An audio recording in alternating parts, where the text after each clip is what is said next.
Hey everybody, welcome back to the show. Here we are, back on Wednesday night. I don't know if you can hear it as usual, like sat down, the wind started roaring. It's very, very windy outside. So if you hear that whooshing noise, something's blowing through. Because about 15 minutes ago, my ears started to pop, clogged. So in the middle of some tornadic weather activity or something going on out there. But thanks everybody for stopping in and viewing. Last week I wasn't here. Last week I had a little bit of a scheduled week off, kind of getting to the tail end of my bridal season. So need to take a little break in there, go crazy.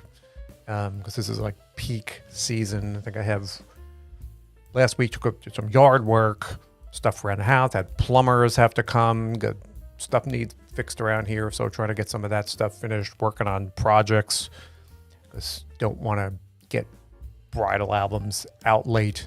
And usually in the spring, fall's a little different. Spring, it seems like people come in and then they're getting married a couple weeks later, so it's like rush, rush, rush. You got to stay on track of everything, get everything out on time, so they're getting the gifts on time. I think the fall's a little different. Fall, I get people now for the fall, but the spring people always seem to be more last minute-y, so keep on track with all my projects, not to fall behind, make sure everything gets out on time, chase a bunch of brides down because they're not in reviewing their photos. You got to get in there, but I understand, they're busy, they got other stuff going on, so got to drive people nuts to get them in and make their selection. So I've been doing a bit of that. My poor voice with the allergies still is like, I think it's getting a little better finally. I couldn't even talk on the phone by choking and coughing. People are like, are you okay? Yeah, it's just allergies. Hopefully, that's probably why I couldn't have been doing a show last week. My voice is so bad, but hopefully that will be coming to an end. I think we need some more of this rain, just wash all this stuff kind of out of the air, which is nice. But otherwise, we're doing good. Here we are, another group of questions. I loaded these in, I think, last week. I don't even remember what's in here, so it'll be just as much of a surprise to me as it will be to you. And for anybody stopping in for the first time, my name is Michael. I'm a women's photographer here in New Jersey. I've been photographing women for 15, 16 years, really, really long time. Worked with hundreds and hundreds of women through the course of my career. And we have a little bit of show here answering some common or maybe some uncommon questions women have about the world of boudoir photography. Again, our goal is to give people the knowledge they need to choose wisely their photographer, because it's not as easy as you think. So we want everyone to have a great experience and to walk away with beautiful photos. So just trying to help people out across the universe make smart choices. So that's what we're doing. Having a little fun. So hopefully this is helpful to everybody. And then we'll get to it tonight. Let me take my name off and we can get into the questions and get going. I'll probably move through this quickly because I don't know how long my voice is going to last. You have to forgive me. I keep going in and sipping my water, my ice water. And started the week before, all these questions were so intense. So I was like, wow, that was a rough show. So hopefully I don't think this show is quite as intense questions as there were the week before. So give me a little bit of a mental break. I'm wearing down as I get into the end of bridal season. What is this? Like, what day is it? The 15th. So I have about 3 weeks left to go, and then I'm on my summer hiatus. So I'm in the home stretch for myself here.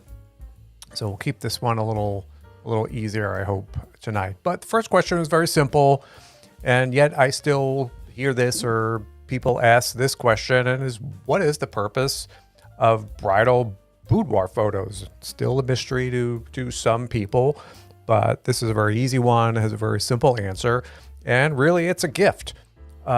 People exchange gifts on their weddings, and bridal, I'm going to say, really started coming on stronger 10 years ago, or maybe a little bit longer. No, it was probably a little longer, 12, 13 years ago or so. It's just boudoir really started to grow, and still now as a wedding gift. And so it's a great break for a bride, because if you're coming in, it's kind of like a day off. You get to kick back, relax, get your makeup done, get your hair done, spend a couple of hours doing photos, a little break from your routine, a little refreshing, stop in your daily activities, and you don't have to think about everything that's going on and involved with your bridal sessions or your wedding, which can be a lot of work. So women come in, they do their sessions simply to give as a gift on their wedding to their partner. It's a lot of fun to do. And they also have something that's very personal and sentimental to give to their partner. And most of the time for brides, we're sticking with, more cutesy, pretty, elegant type of photos in these books. So the sessions are simple on my part. There's not a lot of complicated gymnastics going on there or unexpected things. Bridal sessions all pretty uniformly. There's not too many brides doing crazy things in their books. So it's easy in terms of straightforward for what I have to do. Women have a fun time dressing up, going in and doing the sessions. And, it's wonderful to hear the feedback after. Oh, he loved it, or oh, there was a great hit, or we're still looking at the book. And it's a lot of fun to do. So brides always like doing that. They're excited. I'm excited. I enjoy doing it.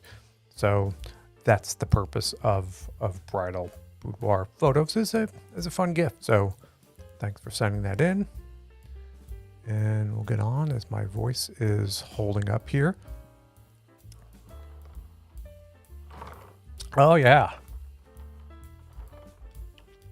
So I do have kind of a deeper question in here. I forgot about this. And today, and this was a note. This is an email I got from a woman. Now I lose track because it wasn't last week. It must have been 2 weeks ago. I haven't even looked at my inbox for questions yet over the past week. But if you saw the show 2 weeks ago, this kind of hooks in. But as I saw your video about the bridal boudoir show scam, and I thought you should also talk about the model call scam. And I hate to always call these things scams. There's a photographer by me who endlessly emails me about this. Thanks. And what this person is talking about is, there was that now 2 weeks ago, talking a little bit about bridal shows and how there are women's photographers who go to bridal shows, and at these shows, the vendors there get, as part of usually these shows, the phone numbers and email addresses of all the women who sign up, either pay to go or sign up to go. Some bridal shows are free, and then they can assault all these people, whether they're like travel agent. I've seen all travel agents in there, everybody has to do with weddings, cake makers, all these groups that go to bridal shows go bananas on all the brides afterwards, trying to sell them. So women's photographers go to these shows, and I do not want to say that everybody is guilty of doing this, not at all, but there are a definite group of photographers at these shows who afterwards go after text or email, whether they say, oh, you've won a free session, or we want to give you a free bridal boudoir session, which turns out ultimately not to be free, but the women, they're free, and then they'll get into this and never turns out into a great situation. So want to hear me elaborate a little bit more about that. You could tune into the show that was like 2 weeks ago and talked about that a little bit more, but just be careful of, after you go to a bridal session, if you start getting emails or texts about, we want to give you a free boudoir session, or you've won a free boudoir session. Usually it starts to go in a direction, but it's a marketing ploy that some people use to get in the door, and usually it winds up with this really high pressure sales pitch afterwards, trying to send you very expensive stuff. Not the way how boudoir goes, but what this person is talking about, this model call thing, it's just silly, but it's a very similar type of an operation where somebody somewhere came up with the idea of how can we get more people coming into our sessions. I know we'll tell them, we'll email all our client or the people at on our email list or whatever. Oh, come in and do some modeling photos for me, and you'll get a couple photos. Again, it's like, I don't know if they use the word free, but it's low cost or no cost session. Come on down. I need help. And then likewise, the people come in, sign up for this and like, oh, it's free. And then they get there. And of course, the photographers try to sell them a whole bunch of stuff under the guise that this was a modeling session, and they'll maybe make the person sign a model release up front, come in, do these sessions. That way the photographers get all these pictures that they can use. And the person that shows up is like, I wasn't planning on getting an $800, they'll give them like one photo or something like that and say, oh, you want the rest? It's going to be $800. And this is like one of these, again, not great, get people in my door tactics that some photographers use, and it's all comes down to presentation. And this is what I say. It has the same thing to do with the bridal or the wedding show, kind of a bridal show kind of people too. A lot of it has to do with presentation, and if I ask you what your favorite dinner is, and tell me you love steak and potatoes, cream spinach, fancy aged steak, and your favorite meal, and I bring it to you on a dirty garbage can lid and give it to you, it's not so appetizing. So these people are taking a boudoir session was attractive to these people, but the way that it's being served up really isn't the best, because a lot of photographers are not transparent about what they're doing. They try to hide costs about this and try to turn these sessions and portray them as something that they're really not. Preying on like these value shopper type of people looking for little or no cost sessions. These women will say free. They sign up and they want to book these sessions and free. I'm going to free boudoirs. It's free. They get there and of course it turns out not to be free. So if you're working with somebody and you get one of these model call type things and it says, hey, you come in, there's no charge to come in, but essentially you're getting nothing. And if you want to book, it's going to cost you $700. If you want this, it's going to cost you $800. If you want this, it's going to cost you $900. And people know up front, they have enough information to say, yeah, this doesn't look free if what I'm getting, if I want from it is $700, $800, $900. Otherwise I don't get anything. They can, make a decision that this is something that may not really benefit them, and they tend not to go. But there's always a big but. Often, the photographers hide or don't want to talk about all of these fees, because if they tell the people up front they're coming in the door and they're going to try to be sold a $700, $800, $900 item, they're not going to go. Because these are value shoppers looking for something for nothing. So they often hide this information, wait till they'll book a bunch of people on a day or a weekend or something and cross their fingers and hope that they can hard sell one or two or three of them into spending a whole lot of money that otherwise they wouldn't have sold. So, it's kind of this misdirection thing again. It's not really the best way to sell boudoir photography. It's been going on for years and years and years and years. There are some photographers do this. Leaves a bad taste in a lot of people's mouths. Advertising something for free or withholding information, getting people there and then springing that on top of them.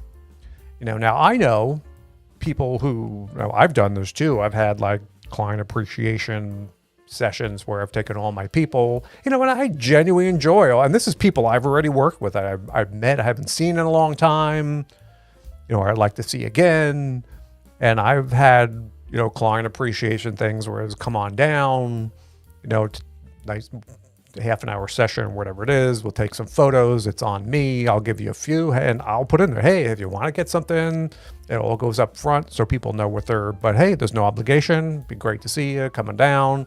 Haven't seen you since your wedding, and so people know what they're getting into. We're not trying to bring people for under the disguise of something being for nothing and trying to sell them a whole bunch of stuff. It's just not how boudoir photography is done. So that's what this person is talking about, this model call thing that some photographers do, which is really, again, just a misdirection. Be careful if you see this. It's just usually not what you think it is. And I'm sorry you're getting a bazillion emails about that. Hopefully you can unsubscribe. But, it's not really the best way to run a photography business. So remember, photographers don't work for free. Why would they be giving out free sessions? They're just not. It's a business like anything else. So always ask questions when you see something like that. Okay, time for a water break. You can hear my voice going, and I'm only on question 3. Question 3.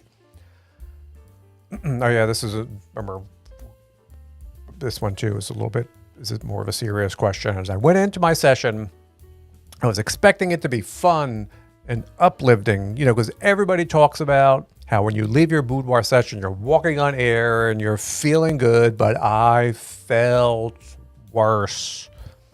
The photographer before my session was giving this weird speech about bodies and all kinds of body talk, and you don't need to like yourself. And I have this flip to these questions get long.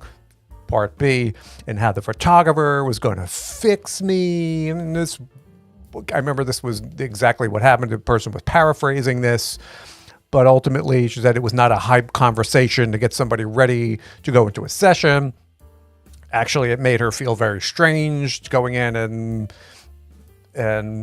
throughout that, the posing, she didn't like the way that the photographer was posing her. But the big point was, this woman had no issues with her body. She went into a session just for a gift for her partner, and instead, got the whole I'm going to fix you thing. And also it turned out she didn't like the way the photos looked. And the question was, we went through this whole experience, wasn't really expecting kind of what happened, seemed like it was a good photographer. Is it really worth contacting this person and expressing my discontent, about the session? And this is a difficult question really to answer. I think it's personal. And when it comes to choosing a photographer, you have to remember, and talk about this so often, that photographers all are so different from one another. And the example I thought of is, maybe you love Italian food, maybe you love ziti, and there's a restaurant near you, an Italian restaurant that you go to, and they have the best ziti. You go in there, and every time it's going to be great. You just love the sauce. You love everything about it. It's cheesy. It's delicious. Then one day you were in another part of town and craving ziti, and there was a different Italian restaurant, and you went into that one and ordered the ziti, and you hated it. It wasn't. The cheese wasn't good, or wasn't a lot of cheese, and for whatever reason it was loose and runny, and you didn't like the ziti. And not all restaurants are going to be the same, even though they're Italian restaurants, right? So in the world of photography, even someone's a woman's photographer, photographers are so different from one another in not just technical ability, but just in their handling of clients and the way that they sort of bring people through the course of a session, getting them relaxed and helping them enjoy themselves and keeping the session going, and doing the posing, which is different from, for every body style and ages, and keeping things age appropriate and stuff like that, and going through the sessions. And I think a lot of time, and this is a big part of what we talk about, is women don't understand how different every photographer can be.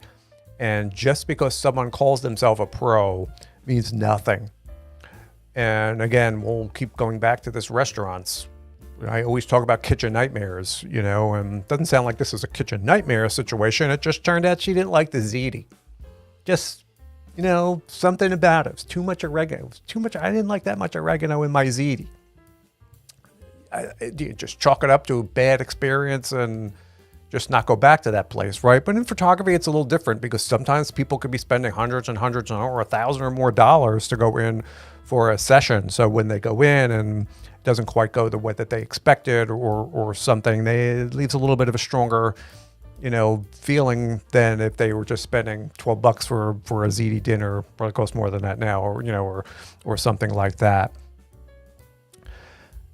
But this is very different. So how do you know? And the question is, you don't know. And that's why it's so hard to pick a woman's photographer. Unless you are physically somehow, like if they have a viewing room that you can go and sit there and watch a photographer work and see how they go through and work with somebody and handle somebody and pose somebody. In a manner of speaking, you're going in blind to some of these things. You could read reviews, and you have to basically, where you can see their pictures again. But as far as their personality or their mannerisms or how they deal with people, a lot of those things are difficult to sort of see before you get in there. So even though you're doing some work, you still could be caught in a situation with somebody who's not quite going to operate the way that you thought. And one of the big things is there are a lot of photographers who put their politics and their ideology into their businesses, and they want to operate in that way, and there isn't anything wrong with it. I mean, that's their choice. And again, if you're a Yankees fan and you want to have a Yankees only bar, Yankees, and you hate the Red Sox, and anyone comes in Red Sox, Red Sox, Yankees, that's your preference. I guess you'll get some Yankees fans in there, but you're also excluding a lot of other people who may not be Yankees fans. But if that's a conscious decision, how someone wants to market their business, and that's when they do, then hey. But if you go into a Yankees bar with their Boston Red Sox hat on, not realize it's a Yankees bar, and then you're in there ordering, and you look around and something is like Yankees on the wall, Yankees, and your server comes over with a Yankees jersey, and they see you with a Red Sox jersey, and then suddenly it becomes like a conflict. That's a situation that people walk in, and it may not be the best. So photographers, again, are very similar, where they may operate with a certain ideology, or they put their politics into their business.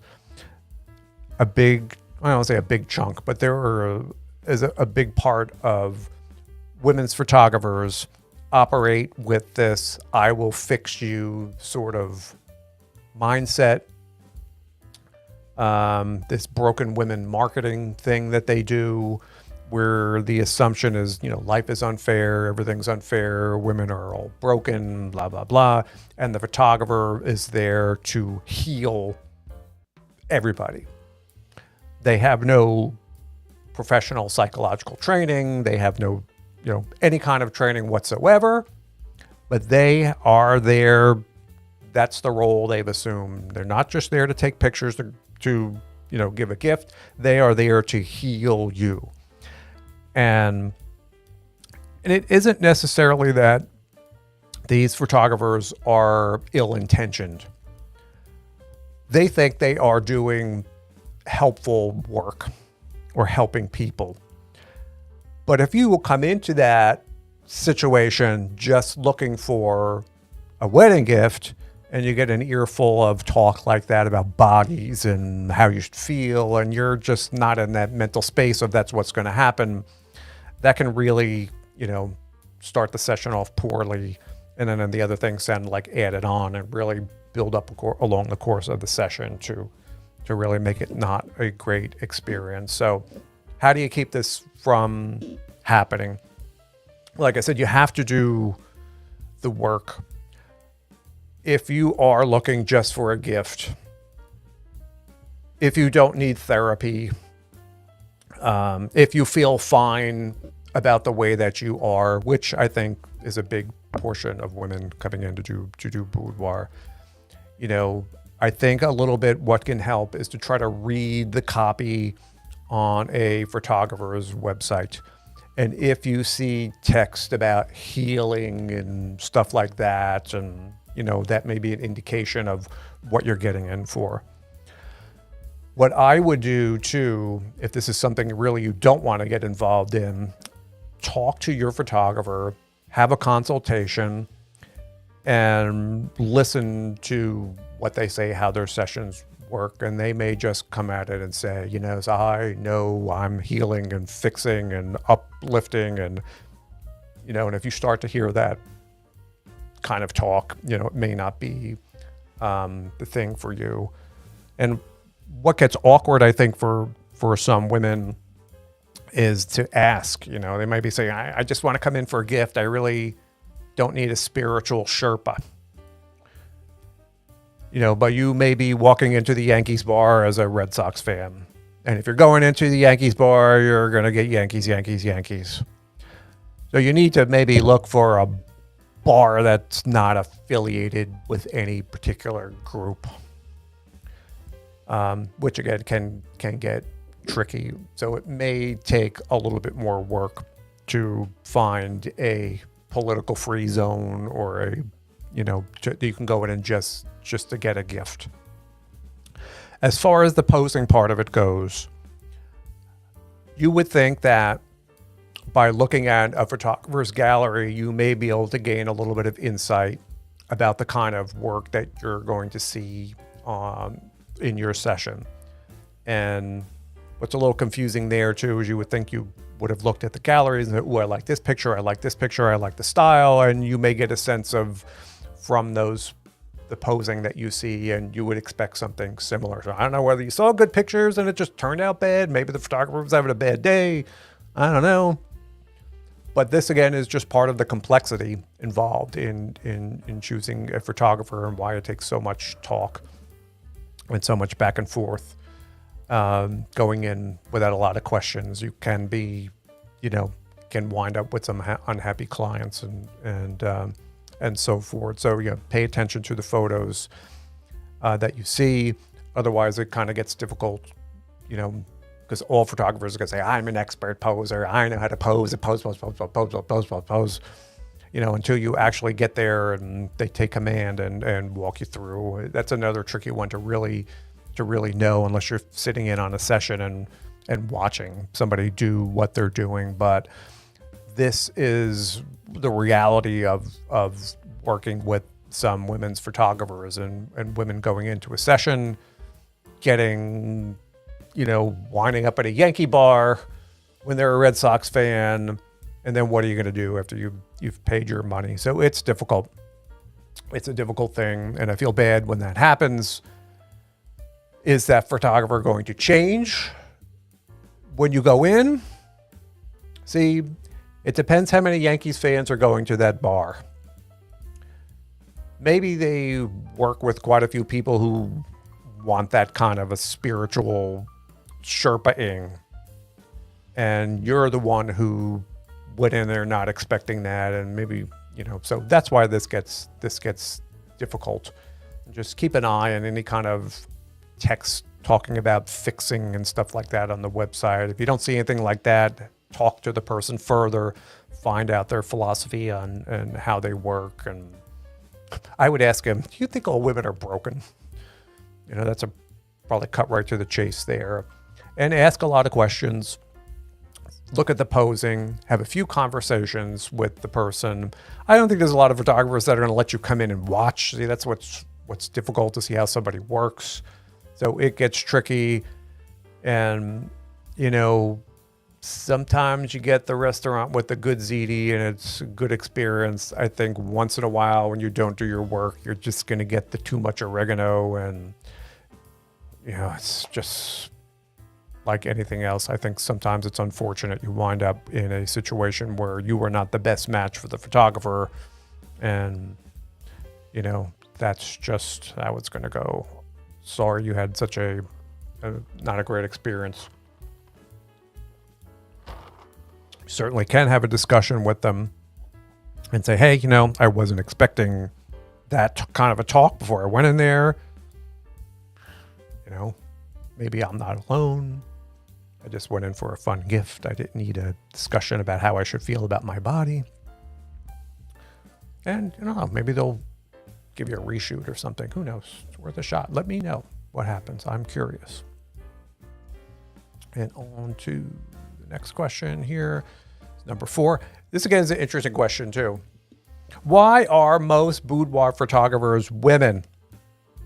I don't see a lot of guys out there. And, I know a few male boudoir photographers, and this is something that, is a discussion and we've always talked about. I've talked about it with women photographers as well.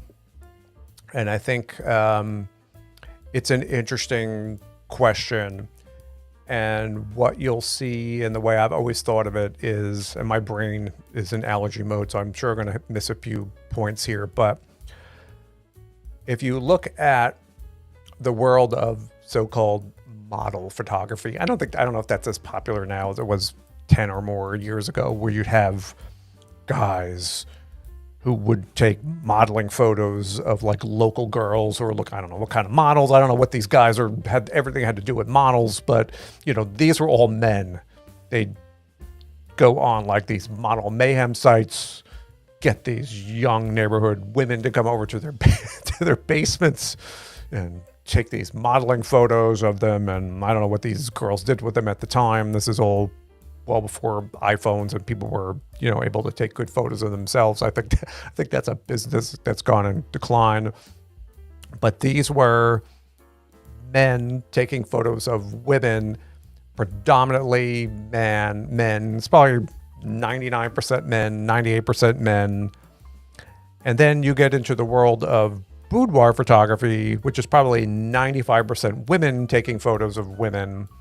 So how does it start out that model, if you want to call it that, photographers are men, and then it's kind of the opposite are women taking photos of women? Well, I think that there's a few things that happen here in that difference. And one that always kind of stood out to me is that the point of view of boudoir photography is very, very different than model photography or glamour photography. And the way that men operate in that situation is that in that model photography universe, that glamour photography kind of universe, there is an implied sexuality there. And that's how men's brains work. That's why I think all those model photographers are men. It's because I hate to always say objectification, but it's like sexualizing that work in a lot of cases. Not all cases, but that's what.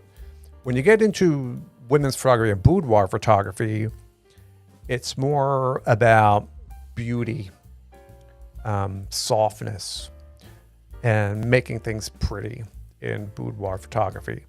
It's not necessarily about objectification of women or blatant sexuality in the tone of these photos. And you're saying, Mike, there's a big difference. There's a very big difference there.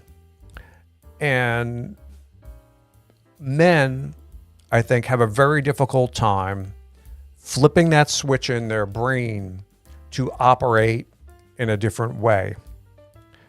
And that kind of has secondary effects too, where when you're working with women in a general population, you're talking about boudoir photography, women pick up on that. And a lot of women are uncomfortable with that. And I think that's why many more women in boudoir photography, because maybe they feel safer. They're on that same wavelength as a woman, and it's not going to be some creepy guy there with that sex mentality taking their photos. And women just operate. Their brains are objectively, I think, see that cuteness and that prettiness in that type of photo. They're looking at it in a different way. And it's very difficult for men to switch gears and get into that mode. So that's why when it comes from that transformation from like model photography to boudoir photography, very few people get through that barrier and can operate in that different way. And there are other things too. Technical proficiency, like I said, it's a little bit different way to shoot photos. And this is going to sound really bad, but the audience for boudoir photography is very different than the audience for model photography. With guys who do that really are looking at 20, 21 young women of a certain body type because they're model body type, where in boudoir photography, there is a very vast range of body types in there. And that type of photographer is not physically interested in seeing or working with that range. Remember, because it's about sexuality and it's a different mindset. So a lot of those men do not trans because they have no interest in photographing a big percentage of women that come in for boudoir photography, because they're not that type that they want. So there are a number of reasons why it's complicated. There are certainly men who go into the field of women's photography, boudoir photography, and succeed. I know several. There are people who have their minds just work a little bit differently. They have a little bit of a different vision. When they go into work with women, they are just like make women feel great about themselves. They understand this kind of beauty language and making things pretty, and they can just go into that mode when they're technically very good photographers, but that secondary aspect of making people comfortable and creating that style of photo and making women have a good time. I think it's just very, very difficult for most men to whatever it is in that brain to flip that switch and go into boudoir mode, which is very different from other kind of modes of photography. So it's challenging. Now, doesn't mean just a woman that she's any good. I mean, there are tons of very bad women boudoir photographers. And for some, that's appealing for women to get into that. So, again, restaurants, they're all just going to be bad women photographers, or they're going to be good. There's going to be bad men's boudoir photographers, just like there's going to be good men's boudoir photographers, So, but I think that's, in a nutshell, I think why, most boudoir photographers are women, and it's a perceptual thing. It's just seeing, because boudoir is about beauty. It's not about sexuality, and just how the female brain sees another woman as more of that cute, pretty, beautiful boudoir style. And on the men aspect of it, they have a much more difficult time, I think, just changing their brain to photograph and see a boudoir style of photography. I think it's a little bit more complicated than that, but that's kind of the way I see that. So, boy, I thought tonight was going to be easy night. Got my brain all twisted up here at like 8:40 at night.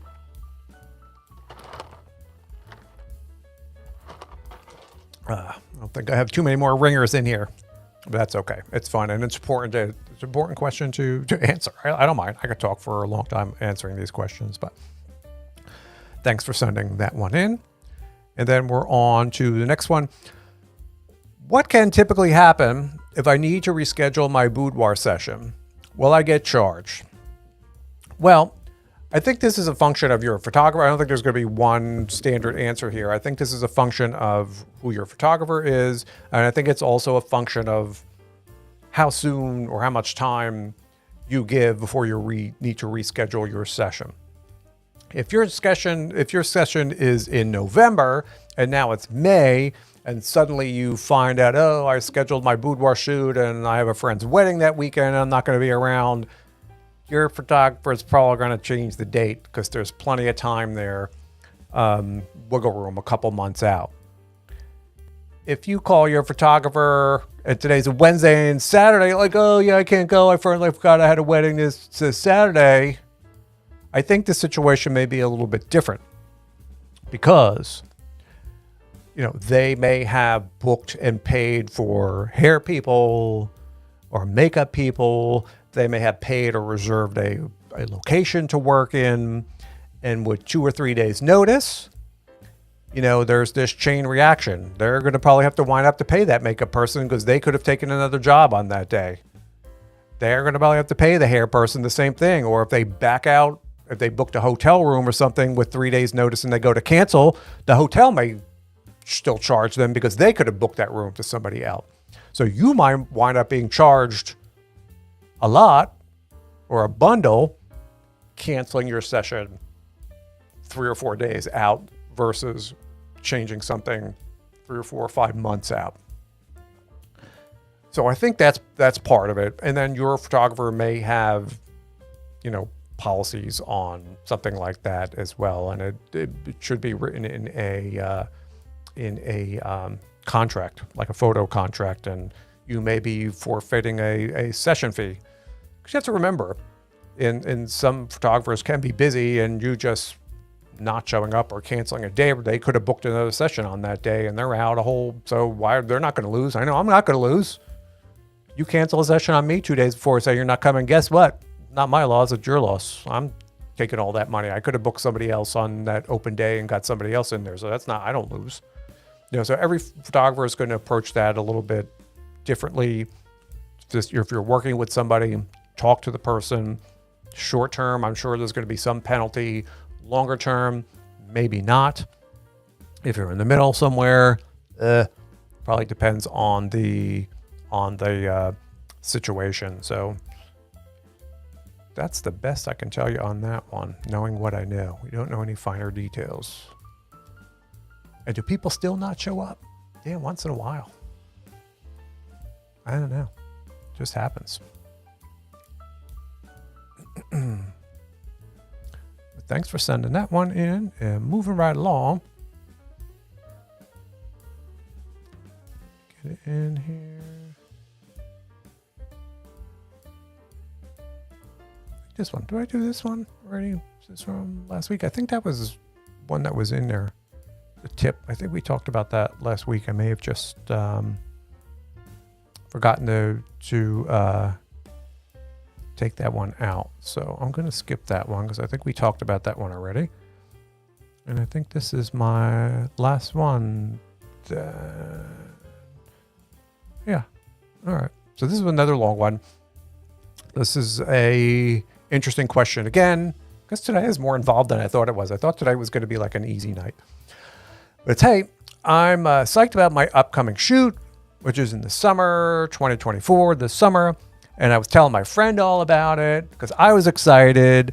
And then she got excited and I thought it would be fun if we would both kind of like go and do a shoot together. And then she could use her session gift for like Christmas time. And then we thought it would also be fun to do some kind of shots together. Nothing crazy, but it would be fun. And our husbands would both love that kind of idea. Would that be an okay thing to do? And how would we get charged?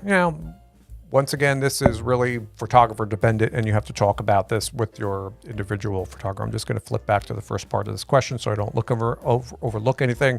So one woman says summer 24. She doesn't say when she needs her gift by, and the other one is not till later in the year. I'm going to assume the first person needs it sooner. It wasn't a Christmas gift. But yeah, women come in all the time to do sessions together. It's not anything new or unique to Boudoir. The photographer you're working with is not going to be shocked if you say, hey, my friend Debbie thought it would be fun. I was telling her she wants to come in too. Usually, photographer isn't going to care. As far as charges go, that's going to vary from person to person. Depends if they have to pay a makeup artist, if they're doing 2 people, she may have a little bit of a charge. If they're doing a session fee, maybe it gets split between 2 people and adding on some makeup. There's a lot of ways. I don't want to say how your photographer is going to do that. And if the second person has an intention to purchase something, there may be no extra fee. So talk to them and ask them. If I have 2 friends that come in and go do it, I just split the session fee in the middle, or, I have one session fee and I let them figure out how they want to do it. 2 women are coming in. It doesn't cost me anymore to be there on a day for one person than 2 people, and I eat the extra makeup, but that's me personally. Your photographer's mileage may vary, but they could charge a second session fee if you're working in that way, session fee, and then buying products afterwards. They could charge you just one session fee, and then you could split it up between the 2 of you. If there's a makeup involved and the makeup artist is charging by person, the second person, or you may add the second makeup and divide it, your session fee, into 2 makeups. So it's hard to say. It depends on if the photographer is selling a package, like a $800 package, and your friend may have a separate $800 package, and you're both going to get charged the same, and that includes a product. Photographers are weird. They charge all different things. So it's really hard to say how they're going to break that down charge-wise. Could be nothing to them paying a whole nother session fee for that person to come in. Just call and ask, but it is not anything unusual. 2 friends come in. Typically what happens, get everything ready, one makeup. So it's just like you wind up with this little bit of delay because usually there's just one makeup artist there. So they do one person and the other person, and then they have to go to the other. So one person is done first, and it could take, if you're doing hair, an hour for that to go through. So usually we get the one person, get her going, and then the friend gets through, and then it's like alternating. One woman will come in, we'll do something, and then flip places, and then we do the second girl, and then they can go and change. So we just alternate a few photos of one, a few photos of another, and just outfit, keep going back and do this like concurrent sessions, and the women have fun, and you're kind of going through this, and it's fun. So no problem with that. It's easy to manage. It's not going to get in the way. It's an okay thing to do. And part B of your question is, we also thought that we'd do some shots together. Again, it's like a thing that women do, kneeling on the bed or posing together in a picture. It's not really anything super outrageous.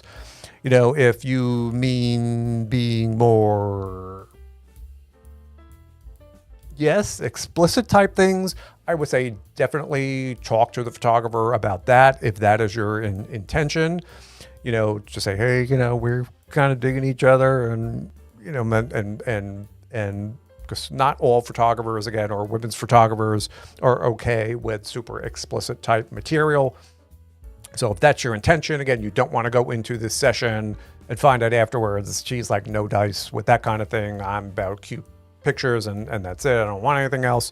And you'll be like, and then you'll be bummed out. And like that person a couple questions ago, your sessions, that can really put the kibosh on your session. But if it's just alternating through and just doing a session concurrently, I don't think there's really going to be too many boudoir photographers who have an issue with that. It's fairly common. So it's fine, happens all the time. And then as far as the intimate photos together, check.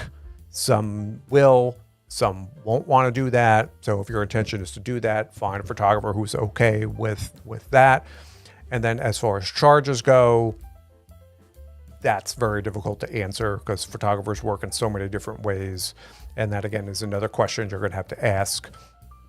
And if this person is participating with you and you're both doing full sessions, you can't be upset if there's going to be another whole set of charges for that woman, obviously for products and stuff like that. So that's a very difficult question to answer, but it's fun to do. Women come again, they have a great time, spending an afternoon with their friend doing photos. So you'll have to do a bit more research and find out about the charge part. It's very difficult to answer charge questions and policy questions about other photographers, as we see, because it's just so different from person to person. I could give you some ideas, but it's very hard for me to know exactly. I know what I do, but what I do isn't necessarily what everybody else does. If I have two women coming in for me, I just charge one session fee, even though a friend is there, and they can split that up. But my work is all a la carte. So you come in, pay your session fee, and then each client purchases things afterwards. So they're both coming in for a book or an album, whatever they're doing afterwards. They're going to make their purchases independent. So that's how I would handle that and do. You want to bring a friend? Yeah, bring her along. I don't care. Bring them in. So, but everyone, your mileage may vary with somebody else. And that's a fun question to end the day on. Going for almost 50 minutes, and my poor voice somehow went through 50 minutes of talking. I'm going to need to gargle. I'm going to need more ice water or something. But it's fun. It's interesting. And you can see, going this, how different all these women's photographers can be. And the tough part about what I do, or hearing those stories or seeing that people have poor experiences or go in expecting one thing and getting another at the end of their sessions. They get photographers who are inexperienced or don't know how to do this or don't know how to do that. And, women feel sometimes particularly vulnerable when they're in these sessions. And then when things take a turn like that, it does unfortunately create a bad experience for some people. And it's difficult to find a photographer, and it's very expensive. So it's hard to know and difficult to pick a photographer sometimes. And that's why we're here, to try to get as much information out as we can, because it's not so easy to do. We want everyone to have a great experience, walk away with wonderful photos that you can look back on and enjoy for years and years, as I always say.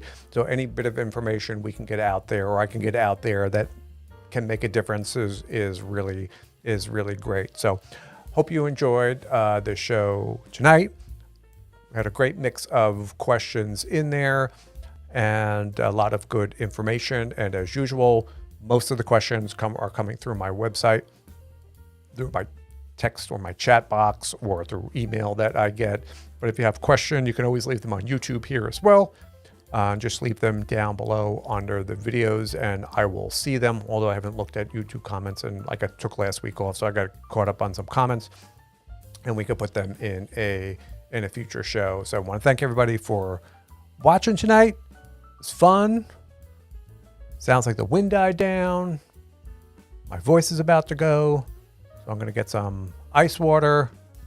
I got, I think, 2 more sessions this week, and I have a weird Saturday, and I don't usually do weekends. I think I got the next 2 days off. I got Saturday, I think I got Sunday, and then I think I got a couple more, and then I wrap up in like in the middle of June, because that's about all I can take the summer off. And I've already been flooded with my beach. I got it was very quiet, and then I got 3 or 4 people reach out to me over the past week, so my summer is going to be filled up, and then I'll have crying babies all summer, crying, screaming babies. Think that's a break, dealing with a bunch of crying babies on the beach? I can only take like a couple of weeks of that, and that makes me very grateful for working with women, because you have women coming in to do your photo session. You're like, move a little to the left, and they do it. You got a little baby on the beach. Stop crying, baby. The baby just keeps crying. So makes me very appreciative of what I do, and people who photograph children all the time as their sole thing that they work with don't understand how I have fun in the summer. I take it very lighthearted and simple, but working with kids, I don't know how you do it. So that's what my summer is, and my summer will be filled with beach families from like mid-June, solid nonstop through September. So that's actually, I should think about it. It's longer than I think. And once in a while it's like a session, a boudoir session, and then you have a teacher who's only off in the summer or something like that. Or, some people come in and have to only availability in the summer, but I tend to take a hiatus in the summer from women's photography and get into my families in the summer. So, but again, we'll wrap up here, and thanks everybody for watching. And I'm going to take the rest of the night off, and I will see you next week. Good night, everybody.